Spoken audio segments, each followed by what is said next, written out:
All right, so here we are in beautiful Missoula. What's the name of the coffee shop we're at? We're in Butterfly Herbs. Butterfly Herbs, okay. Yeah. And this looks like a pretty old place. I mean, is it? Yeah. Is it what's significant about this place? For me, there's a great atmosphere. Play good music. Most coffee shops play really shitty music in Missoula, so it's nice. They play just good old blues and jazz. And have you played here? I have not, no, but spend many days hanging out here, and I actually played guitar in here and just hung out after hours with friends. So how long have you been a musician? I've been a musician for 4 years. So you do consider yourself a musician? Yeah. That's good. All right. And is that what your goal in life is to be? Tell the people who you are. I mean, what's your name and what you're about, and a little bit about yourself. Yeah. Things like that. My name is Jacob Kahn. I'm from Salt Lake City, Utah. I moved to Missoula 2 years ago. My goal, I wouldn't consider myself striving to become a musician professionally or anything like that.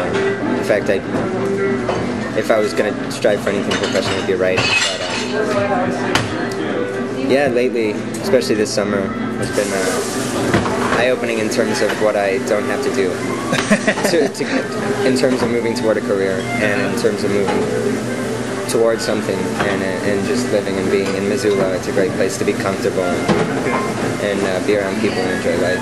So you said you consider yourself to be a writer. Yeah. What are you writing? What kind of things do you write? I write poetry,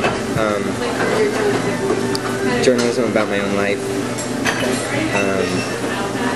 During the World Cup, I was writing mini journal reports on all of the games. Oh wow! I would do little poetic essays on all the games and players that I found excessively annoying and bitchy, and players that I liked and things that I saw. Okay, well, we'll have to get a couple of those up on one of our websites that we block. We'll get you the new guest blog. Yeah. All right, so let's start with the interview then, okay? So the first question that we have for you today about topics that you're not supposed to talk about at the dinner table is when you hear the word spirituality and someone either says it to you or you're conceiving it in a conversation and you're about to use it, in your mind, what does that mean? What is, to Jake, what is spirituality? I'd say to me that the word has, I don't even know. I always hesitate away from a conversation that begins with the word spirituality. I don't know, being a poet and person I'd say of words and spending a lot of time with words, it's a word to me that has a lot of mire and just a lot of bile around it, and I kind of would I wouldn't consider myself an unspiritual person, but the word itself and anything that sort of jumps from there, I feel like it's a bad diving board for me to get into any real, true, earnest conversation with somebody.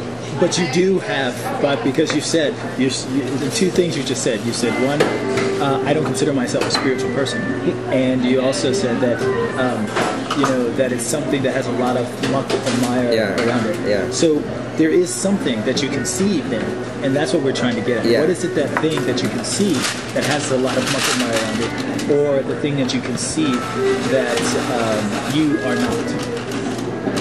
You don't consider yourself.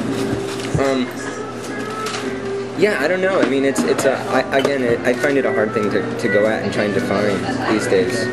It's something I can't seem to get to any clear definition on what I am spiritual about and where my jumping off point is for that. And so if you started at, it's a nebulous thing, which is kind of a nebulous thing that is related to, or that comes from this, what?